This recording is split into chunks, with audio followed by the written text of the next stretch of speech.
Over the past 31 years, I've had the joy of traveling repeatedly to many corners of this vast subcontinent that is India.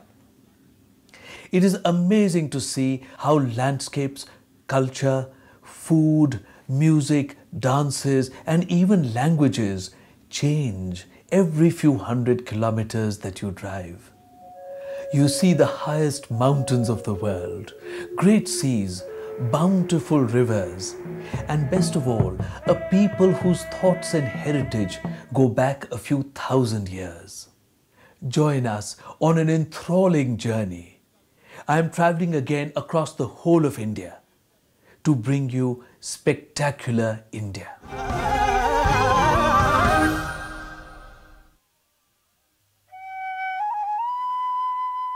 The lands just beyond the Himalayas are a vast and cold desert. The region is surrounded by some of the tallest mountains of the world and is very thinly populated. This high and arid land consists of Ladakh, Lahaul Spiti and Kinnaur on the Indian side and of Tibet. We are at Zojila Pass at 11,400 feet altitude. It is through here that Buddhism and Buddhist culture spread from Kashmir twice to Ladakh, Lahaul Spiti, Kinnaur and to Tibet. The first great diffusion of Buddhism to these areas was in the 8th century when the great Guru Padmasambhava spread Buddhism. The second great diffusion of Buddhism in the Trans-Himalayas was when Rinchen Zangpo from Tibet came to Kashmir to bring back the true knowledge of Buddhism. In the 8th century, Shanta Rakshata from Nalanda University brought Buddhism to Tibet. However, he found that the people continued to live in fear of evil spirits and would not easily take to the new faith. In 747 AD, Shanta Rakshata requested the king to invite Guru Padmasambhava, also of the Nalanda University, to Tibet to help to spread the Buddhist faith.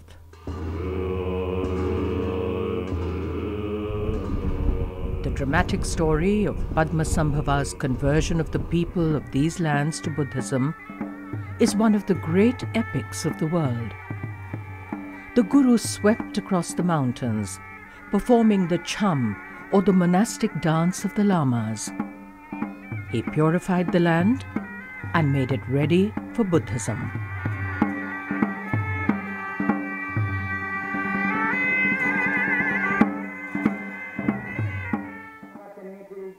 From 836 to 842 AD came a dark period in the history of Buddhism in Tibet.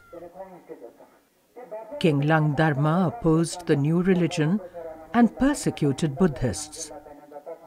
Buddhist scriptures were burnt, monks killed, and temples were razed to the ground. We have divided this Tibetan into two phases. It has a reason behind this is when the Langdharma has destroyed Buddhism. Destroyed means virtually he has destroyed monasteries and the monks. So in between it is said on the basis of the narratives given by one of the ladies that almost 70 or 75 years, she says, at the time she was of the 75 years, she says, I have never ever seen a single monk or nun. So therefore he presumes probably over 80 or the 90 years now there was no Buddhism at all in Tibet. So this is the gap in which Buddhism was not prevalent. When King Yeshe O came to the throne of Guge in 947 AD, his kingdom consisted of the present Indian territories of Ladakh, Lahaul Spiti and Kinnaur, and Guge and Purang in western Tibet. By then, Buddhism had declined in the Trans-Himalayas. What troubled the king most was that even the little practice of the religion, which continued, was decadent and full of magical practices. Around 975 AD, the king sent 21 young scholars to Kashmir, which was then one of the greatest centers of Buddhism. Their mission was to learn about the faith and to bring back knowledge and scriptures.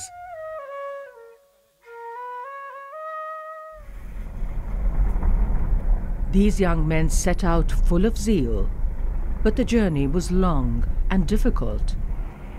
19 of them died in the travel to and from Kashmir.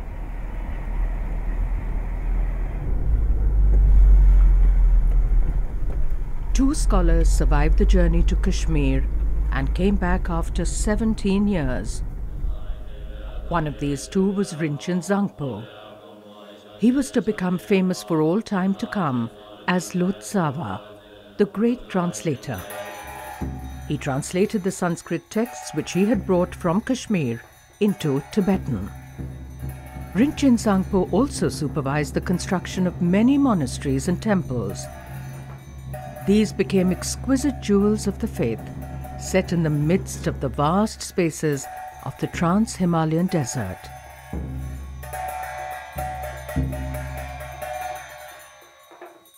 हम लोचावा रिंचेन ज़ांगपो को बहुत बहुत नमस्कार करते हैं, छक्साल बोलते हैं और जुले बोलते हैं। लोचावा रिंचेन ज़ांगपो जिसने हमारे लद्दाख को बनाया, लद्दाख के कल्चर को, आर्ट को शुरू की। The second great diffusion of Buddhism in the Trans-Himalayas, which was begun by King Yeshe O and Rinchen Zangpo, was a dawn of faith on the roof of the world. The light of knowledge which they brought was to continue forever in these vast regions.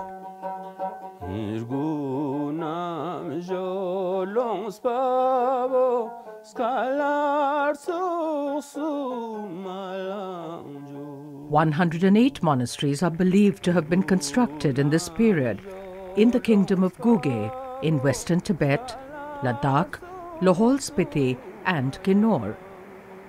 The people believe that the monasteries of Rinchen Zangpo were created miraculously in one night. Villagers awoke in the morning and discovered a beautiful temple there. Truly, the making of these temples in a short time and across vast distances must have appeared to be a miracle. Rinchen Zangpo has been transformed in the minds of the people from a historical figure to a supernatural being who performed miracles. आलची पहुँच के वो वहाँ का जो पानी देखता है तो वो बोलता है यहाँ कुछ गाँव ज़रूर बसाएंगे। तो मेरा उम्मीद है कि ये मैं सफ़ेद डंडे को, जो सूखा हुआ डंडा है, उसको वहाँ पर लगा देते हैं।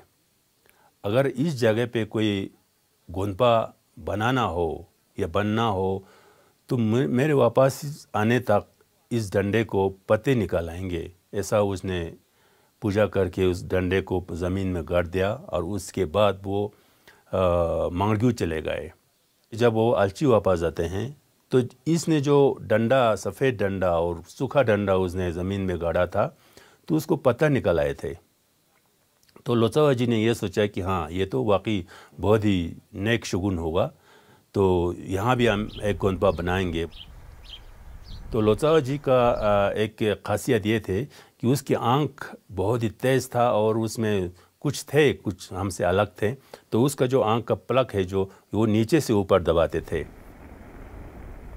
जिस तरह गांधी जी बहुत तेज़ चलते थे, उसी तरह लोचावा जी भी बहुत तेज़ चलते थे, जिससे हम कंग्योक्स बोलते हैं। उसका मतलब ये है कि हम एक दिन में पहुंचते हैं तो लोचावा जी 1 घंटे में वहाँ पहुंच जाते थे, उससे हम कंग्योक्स बोलते हैं। तो हमारे बुज़ुर्ग ये बोलते हैं कि आलची, मांग्यू और सुमदा तीनों को एक ही दिन में उनमें पूजा की थी। तो सुमदा वाले कहते हैं हमको भी दर्शन हुए, आलची वाले कहते हैं नहीं वहाँ नहीं हो सकते, वहाँ तो लोचावा तो हमारे यहाँ थे। तो जब लोगों ने आपस में बातें करना शुरू किया तो लोचावा रिंचेन ज़ांगपो जो कंग्योक्स थे उसमें वो हम तो जादू तो नहीं बोलेंगे, आप वो तो रिलीजियस का एक क्या बोलते स्पिरिचुअल ताकत उसमें थे। तो वो ताकत यूज़ करके वो तीनों जगह पहुंच गए। King Yeshao and the subsequent kings who patronized the making of these monasteries invited artists from Kashmir. These masters from Kashmir supervised the building of the monasteries and made the beautiful paintings and sculptures inside them.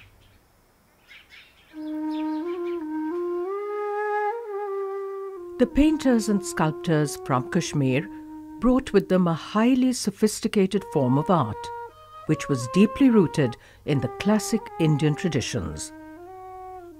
The masters from Kashmir would have also trained local artists who spread the knowledge and artistic styles. We are at the Alchi temple complex, about 74 kilometers west of Leh. This is one of the original 108 monasteries which were founded under the supervision of Rinchen Zangpo in the 10th and 11th centuries. We are in front of the Sumstek or three-storied temple of Alchi. This has inside it some of the most beautiful paintings of mankind. These were made by Kashmiri artists who were invited for the purpose. In fact, the wood carving of the temple was also done by the Kashmiri artists, and this is very typically in the style of Kashmir in that period.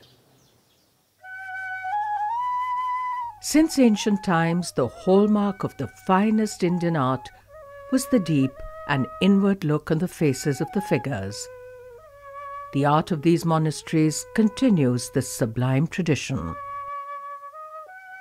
What makes the paintings and sculptures here unique is a lilting grace which awakens a sense of joy within us.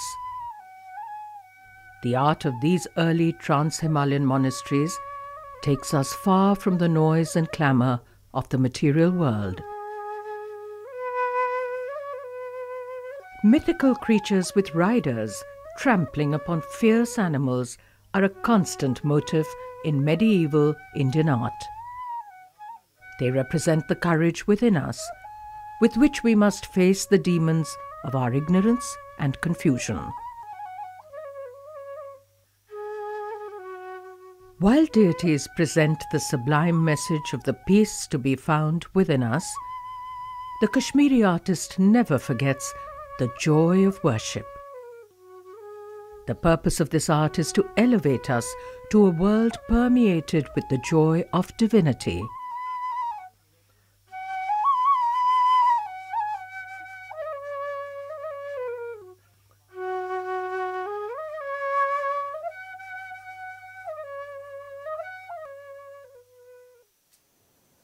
We are in the remote village of Mangyu, about 23 kilometers west of Alchi. Today it was easy to get here because in 2006 a motorable road was made reaching this village.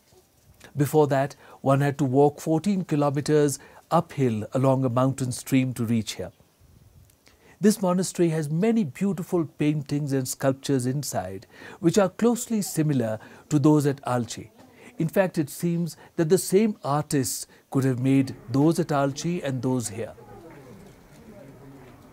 The monastery of Mangyu is another one of the original 108 monasteries which were made in the time of Rinchen Zangpo. This monastery has a large stupa inside which are made exquisite paintings and sculptures. The three monasteries of Alchi, Mangyu and Sumda are most beloved to the people of Ladakh. It was also believed that if in the course of one day a person could visit all three monasteries, he would get instant nirvana. Now this did not used to be possible. I remember the last time when I came to Sumda, it was 35 kilometers of steep uphill walking. Now that has changed. You see the road behind me, this heads towards Sumda and takes one within 3 kilometers of the monastery. Mangyu also has a road which goes right up to the village. I wonder if nirvana would still be possible if one took a motor car and went to all three places in one day.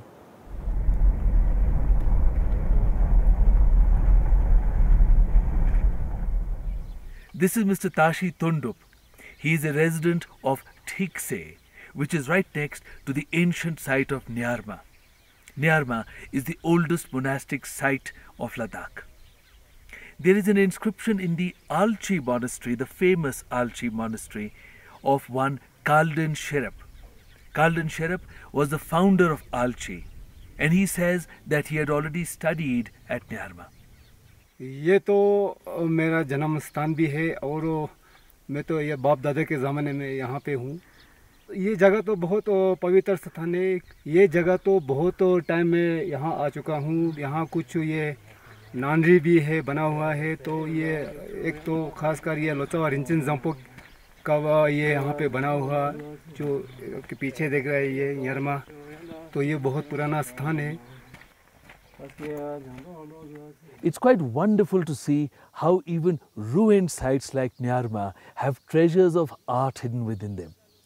When I came here for the first time 5 years ago, this broken-looking chortan had a small little entrance near the ground. In fact, I remember I had to lie down on my tummy and somehow wriggle inside this chortan. And inside were beautiful paintings of around the 13th century.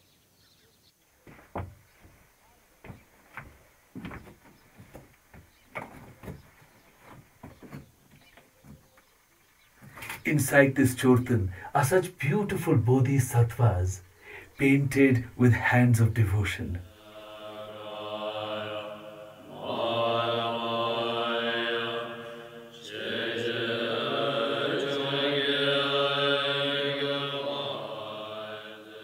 Despite the crumbling condition today, the remains of temples and stupas evoke a sense of the original grandeur and scale of this magnificent site.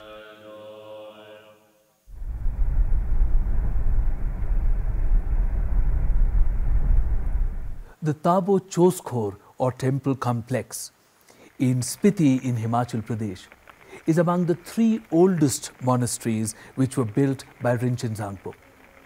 The other 2 are Nyarma in Ladakh and Tholing Monastery in Tibet. What a time it must have been when the king Yeshe O and Rinchen Zangpo were filled with zeal to spread the Indian philosophy which Rinchen Zangpo had brought from Kashmir. A philosophy which saw the material world around us as Maya, an illusion. The purpose was always to lift the veils of that illusion, to be able to see the eternal truth beyond, the truth of the oneness of all that there is. The exquisite clay sculptures and paintings upon the walls of this Dukhang were made by Kashmiri artists and perhaps by others who were trained by them. They display that same exquisite quality of art which we have seen in the monasteries of Ladakh of that period. This deity Vajralasya expresses the quality of grace which is at the heart of all that there is in the world. The art strips away the veils of illusion of the material world to present this inherent beauty. As we look upon and perceive the gentle graciousness of the deities, we awaken that same within us. तो 1000 साल पुराना है। ये तो 1000 साल पुराना है। जी जी जी। This is a segment from the one of the original doorways of the Tabo Choskhor temple complex. This exquisite wooden sculpture is in the typical style of Kashmir of that period. The Bodhisattva made out here, the way that his pectoral muscles are made, the triple pointed crown, these are typical of the art of Kashmir, and these are to be found in the doorways of all the temples which were made at that time. The Lalung temple is on a high hill not very far from Tabo. It is also of the period of the second diffusion of Buddhism. Coming into the temple, one is surrounded by the beauty and blessings of the deities. One has left the mundane world behind to enter the realm of grace. The Lamayuru monastery is made at a spectacular location with windswept, craggy mountains all around. It is about 127 kilometers west of Leh. This is one of the oldest monasteries in Ladakh.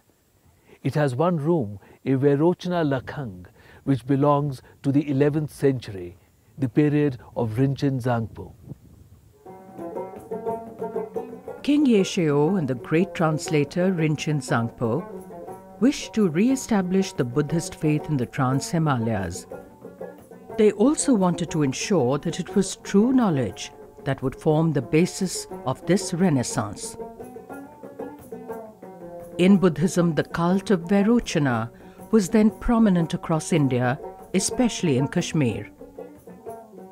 Rinchen Zangpo had studied scriptures related to Verochana during the time he spent in Kashmir.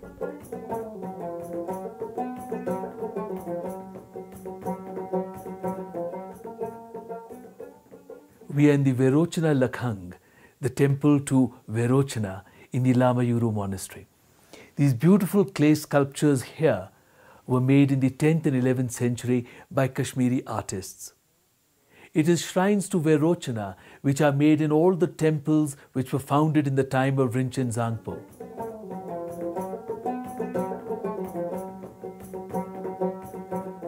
Even today, Rinchen Zangpo plays a very great role in the spiritual area, spiritual field of Himalayan Buddhism.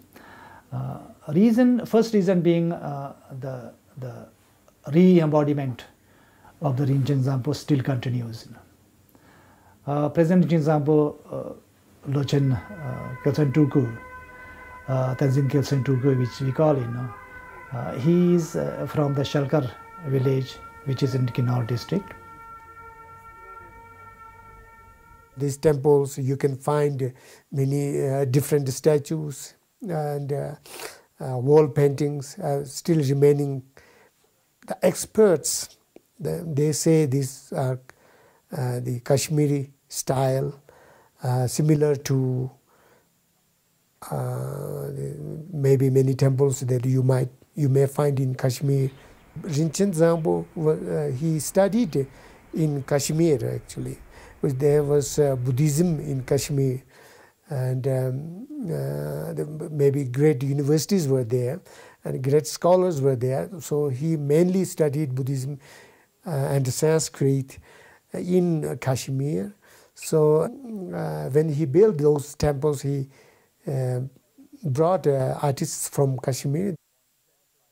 The experience of joy lies at the heart of the Buddhism which came to the Trans-Himalayas during the second diffusion.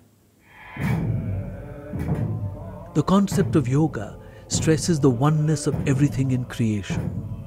This art, permeated with a sublime sense of grace, brings the worshipper closer to that ecstatic realization.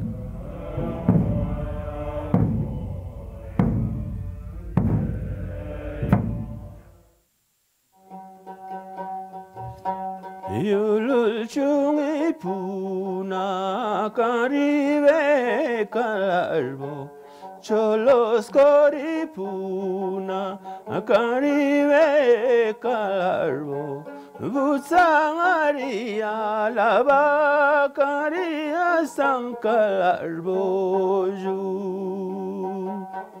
abe tundubi pelele Kariya Sankar Boriju.